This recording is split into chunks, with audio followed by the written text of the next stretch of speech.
नमस्कार मंडळी, तुमचं सगळ्यांचं देविका दर्शन कार्यक्रमामध्ये खूप खूप स्वागत आहे.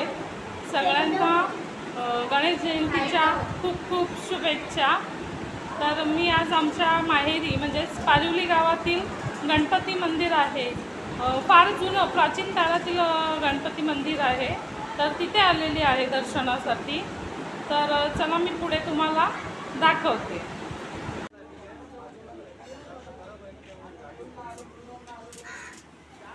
आपण घरी जाऊ.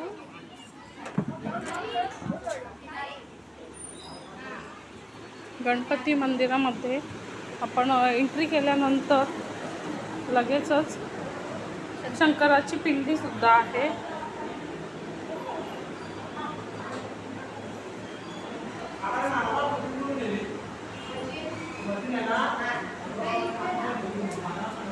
आणि विठ्ठल रुक्माईची पण पूजा केलेली आहे आज.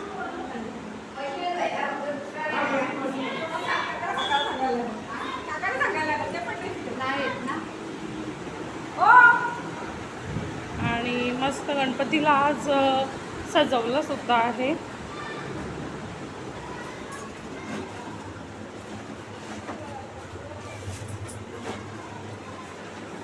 आणि सकाळी 12 वाजता मंदिरामध्ये पाळणा सुद्धा असतो, पाळण्याचा कार्यक्रम.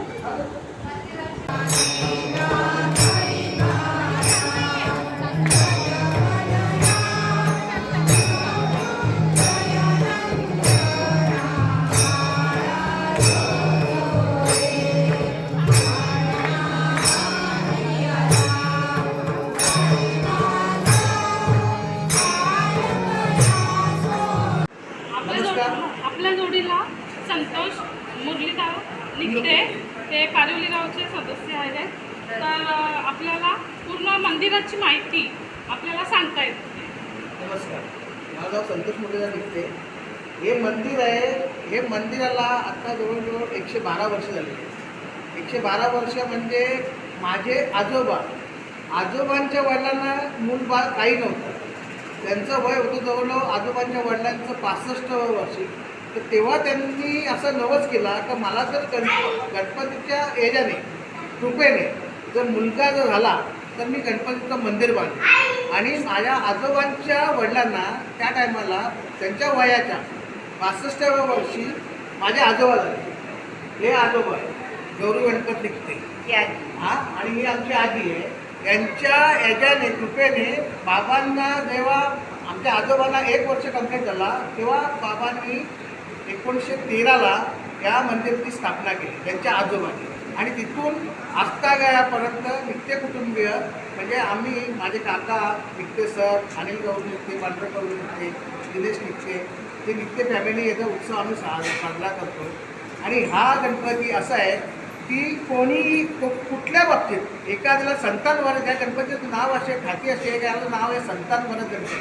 कुणाला निपुत्रिकेला म्हणजे 10 वर्ष कुणाला संतान झाले नसेल, कुणाला काय होत नसेल, असे लोक येऊन नवस घेतात, आपल्या मनातली इच्छा बोलून टाकतात की आम्हाला काहीतरी तुमच्या देवाच्या कृपेने आम्हाला जर मुलबाळ झालं तर त्याला आम्ही पेढ्यात झोपणार की याच्यात लाडवामध्ये झोपणार किंवा गुळामध्ये झोपणार, कोण साखरेमध्ये झोपतो. ते असे पुष्कळ एवढे झालेले आहेत.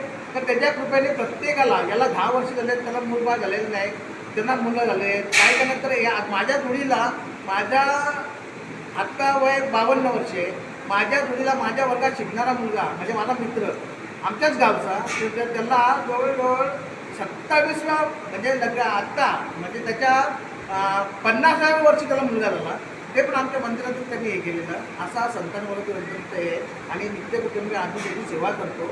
आणि ह्या मागे गणेश उत्सवाला जवळजवळ जेवढे वर्ष गणपती मंदिर झाले तेवढेच वर्ष मागे गणपती उत्सवाला झालेले आहे. आणि त्यावेळेस जवळजवळ या पंचक्रोशीतून नव्हे, ठाणा, विरार, मुंबई वगैरे सगळीकडनं लोक येतात आणि इथं याची सेवा आमच्या हिशोबाने आम्ही नित्य कुटुंब करतो. महाप्रसाद असतो, तर सगळी जबाबदारी आम्ही नित्य कुटुंबीय घेतो. आणि नित्य कुटुंबियाची यथाशक्ती आणि यथामती आम्हाला जी सेवा करता येईल लोकांची, तेवढी आम्ही भक्तगणांची सेवा करतो. हे आमचे काका आहेत, त्यांच्या हातातून सगळं होतं. इथे 112वं वर्ष चालू आहे गणेश उत्सव मंडळाचं. माघ शुद्ध चतुर्थी, तिलकुंद चतुर्थी. तर हे पारंपरिक मंदिर आहे आणि गणपतीचं नावच असं आहे का संतान वरद विनायक गणपती मंदिर मालिक. ज्यावेळी आपण एखादा नवस करतो किंवा एखादी इच्छा प्रकट करतो आणि ती ज्यावेळी पूर्ण होते त्याला वरद म्हणजे आशीर्वाद. तर वरद विनायक गणेशाचं हे नाव आहे. हे मंदिर आहे भिवंडीपासून 5 किलोमीटर अंतरावर कवाड आणि आनगाव या दोन्ही स्टॉपच्या मध्ये, या दोन्ही थांब्यांच्या मध्ये वारिवली फाटा जे गाव आहे तिथून अर्ध्या किलोमीटरवर गणपतीचं मंदिर आहे. गणपतीची मूर्ती स्फटिकाची आहे आणि देता घेता असं त्याचं स्वरूप आहे.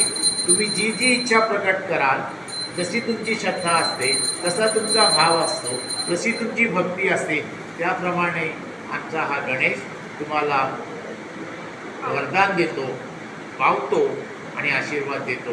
बरेचसे भक्त मंडळी येतात, म्हणजे भिवंडी परिसरातून किंवा आमच्या पारिवली पंचक्रोशीतून बरेचसे भक्तगण येतात.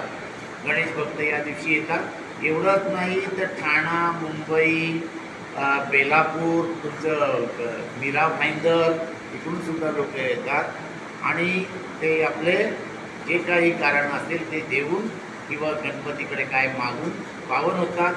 पुन्हा एकदा सर्वांना आग्रहाचं निमंत्रण, असेच आमच्या बाप्पाकडे येऊन तुम्ही आशीर्वाद घ्यावा ही गणेश भक्तांना विनंती आणि नित्य कुटुंबियांतर्फे सर्वांचं पुन्हा एकदा पुढच्या वर्षासाठी स्वागतासाठी उत्सुक आहोत. जरूर या आमच्या बाप्पाचं मंदिर बघायला. धन्यवाद. तुम्ही 2 शब्द बोलल्याबद्दल धन्यवाद. गणपती बाप्पा मोरया. तिळकुंट चतुर्थीच्या पुन्हा एकदा शुभेच्छा. आत्ताच मी संतांवरद गणपतीचं दर्शन घेऊन आलेले आहे. तर व्हिडिओला नक्कीच लाईक करा, सबस्क्राईब करा, थँक्यू आणि शेअरसुद्धा करा.